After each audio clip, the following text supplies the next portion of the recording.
Alrighty, hello everybody. My name is Daniel Huertas, and today I'm going to be presenting on a theory known as Coordinate Management of Meaning, also known as CMM.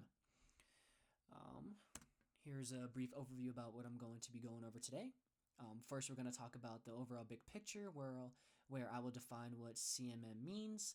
Next, I will talk about how our communication creates our social worlds. After that, I will talk about the stories we tell and how they differ from the stories we live. And then I will talk about how we get what we make.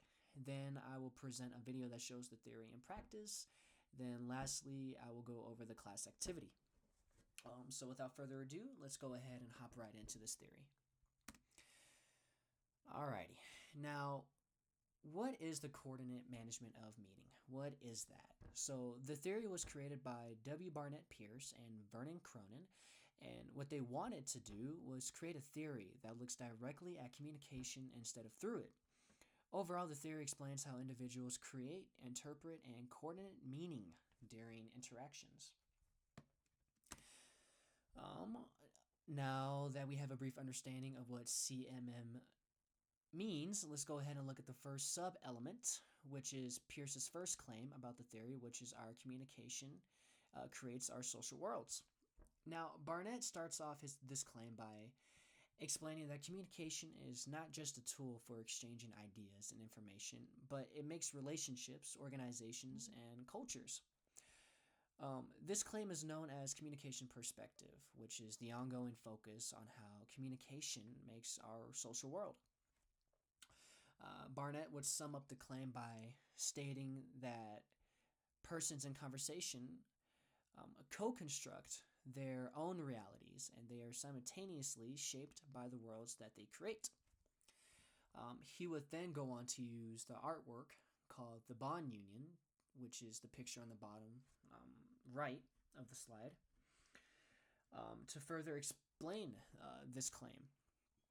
Now, the art is the perfect example of the first claim simply because it shows three things, such as the ribbons representing patterns of communication that literally form when persons are in conversation, that the two people are bounded together regardless of what they're talking about, and that both individuals are part of a larger whole shaped through interaction. Overall, at the end of the day, communication is what binds us together and forms our relationships. It is a dynamic, ongoing process, and it creates meaning in the space between individuals, and both individuals, as Pierce would say, are literally participating in the creation of the social universe. All right, now let us go ahead and look at the second claim of this theory, which is the stories we tell differ from the stories we live. Now, in this second claim, Pierce and Cronin claim that communication is a two-sided process of stories and stories, is a two-sided process of stories told and stories lived. Basically, what this means is that stories told are tales we tell ourselves and others in order to make sense of the world around us and our place in it. This process is referred to as coherence. Basically, this emphasizes that the experiences that people have lived through are complex, and we as people, whenever we tell stories about our experiences, those stories are either simplified or selective. This goes ahead and leads us into Barnett's and Kim Pierce's LUT model. I think that's how you say that, LUT. I think it's LUT model, or yeah, LUT model. I'm not too sure. LUT model. Now, LUT stands for lived stories, unknown stories, untold stories, unheard stories, untellable stories, storytelling, and stories told. Pretty much this model basically breaks down the different layers of communication and depicts the tension between stories lived and stories told. Now, lived stories are actual experiences that people have had in their lives. They explained how the realities of what has happened and what was experienced. Unknown stories are stories we don't know or are unaware of. Basically, they include like missing details, perspectives, or context that affect the communication. Untold stories are stories that people choose not to share. Um, Pretty much, this includes like feelings or thoughts or information that remain um, somewhat unspoken due to reasons such as fear or other difficult reasons. Unheard stories are stories that are shared but uh, pretty much not acknowledged or recognized. Unheard stories happen when someone speaks but others fail to listen or respond meaningfully. Untellable stories are stories that are forbidden or simply just too difficult to tell. These stories may involve maybe trauma, shame, or experiences that are just too complicated to possibly revisit due to the pain that was just experienced or caused to that person in that particular moment. Um, Storytelling is the process of how one communicates or constructs a story. This deals with things such as the tone and the language used in a story, causing those things to affect how others will possibly interpret the story. And finally, stories told deals with the narrative we share with others. Basically, stories told are or basically it's stories that are told that are our selected versions of certain events that we communicate in order to make sense of what has happened to us. At the end of the day, the LUT model shows us that communication is complex and has many layers.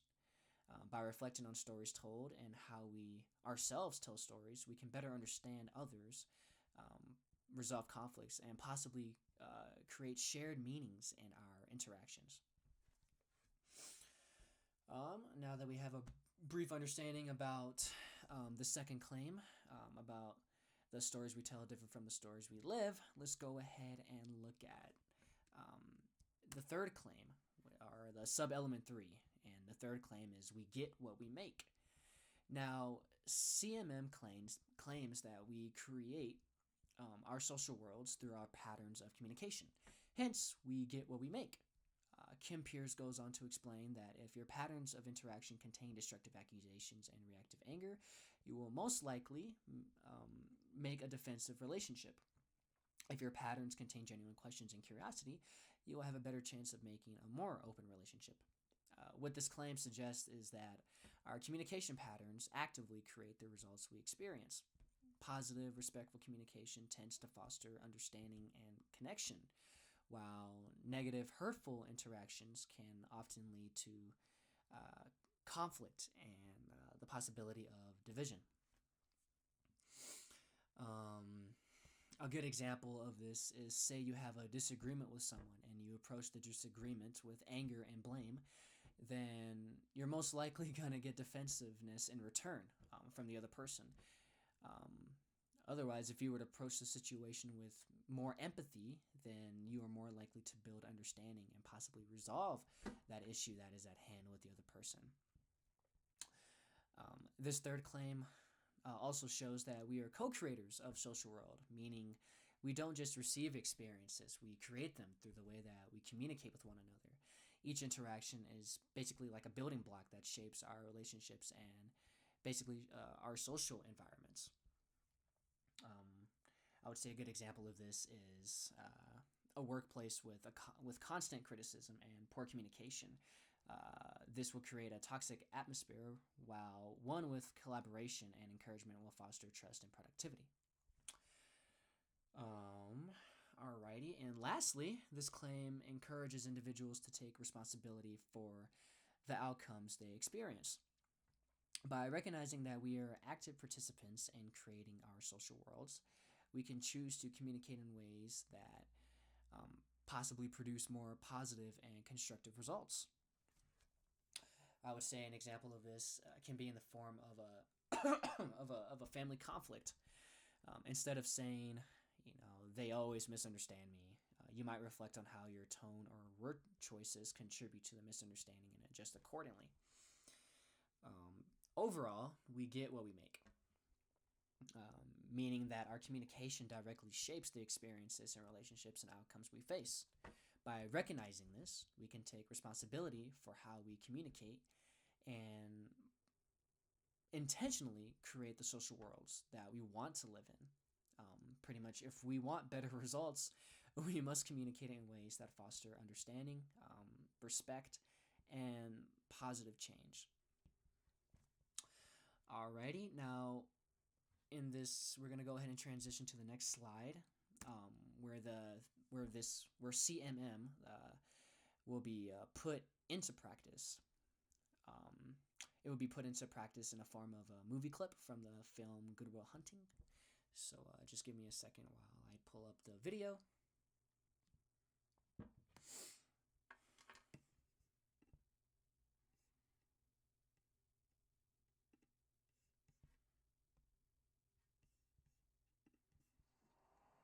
What is that? What's it say? Want to read it? Why? Have you had any experience with that? 20 years of counseling. Yeah, I've seen some pretty awful shit. I mean, have you had any experience with that? Personally. Yeah. Yeah, I have. Sure ain't good. My father was an alcoholic. Mean fucking drunk. He'd come home hammered, looking to wail on somebody. So I'd provoke him so he wouldn't go after my mother and little brother. Interesting nights were when he wore his rings. He used to just put a wrench, a stick, and a belt on the table and just say choose. Well, I gotta go with the belt there, Vanna. I used to go with the wrench. Why the wrench? Because fuck him, that's why. Your foster father. Yeah. So, what is it like? Will has an attachment disorder? Is it all that stuff? Fear of abandonment? Is that why I broke up with Skylar? I didn't know you had. Yeah, I did. You wanna talk about it? No.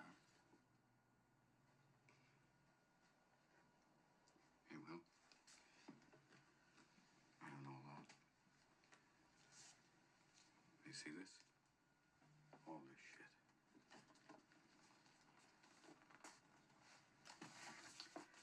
This is not your fault.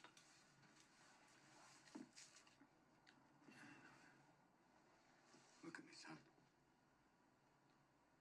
It's not your fault. I know. It's not your fault. I know. No, you don't. It's not your fault. I know. It's not your fault. All right. It's not your fault. It's not your fault. Don't fuck with me. It's not your fault. Don't fuck with me, all right? Don't fuck with me, Sean. Not you. It's not your fault.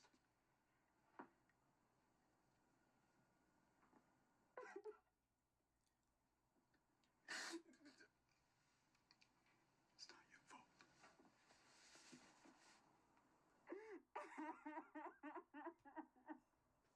Oh my God.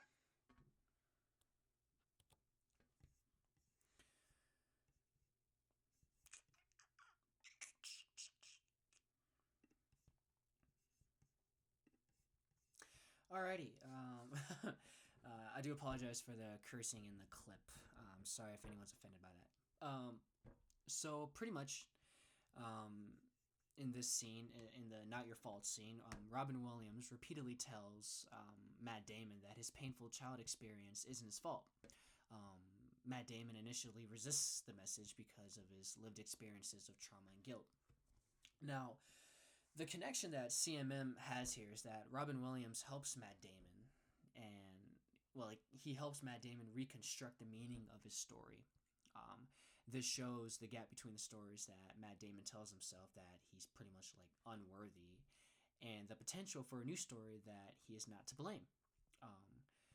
So pretty much through CMM,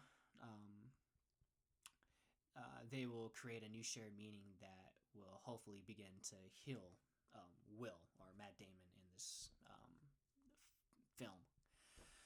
Alrighty, so for the class activity, now unfortunately I'm not in class to give the class activity. However, for the class activity, what I would have done for the class is that I would have divided the class into 4 groups and given each group a communication scenario that would demonstrate how communication shapes outcomes. Then I would have asked each group how they would have reacted to this certain scenario. So, like the example of the scenario would be, two friends have a misunderstanding over a text message that seems rude. How do they resolve it? Right? So, pretty much I would have asked each group how they would have reacted to the scenario and how they would have handled the scenario and what would happen if they responded in either a negative way and in a positive way, and pretty much the possible outcomes of the 2 responses. Here are my references. This pretty much concludes my presentation. Thank you so much for listening.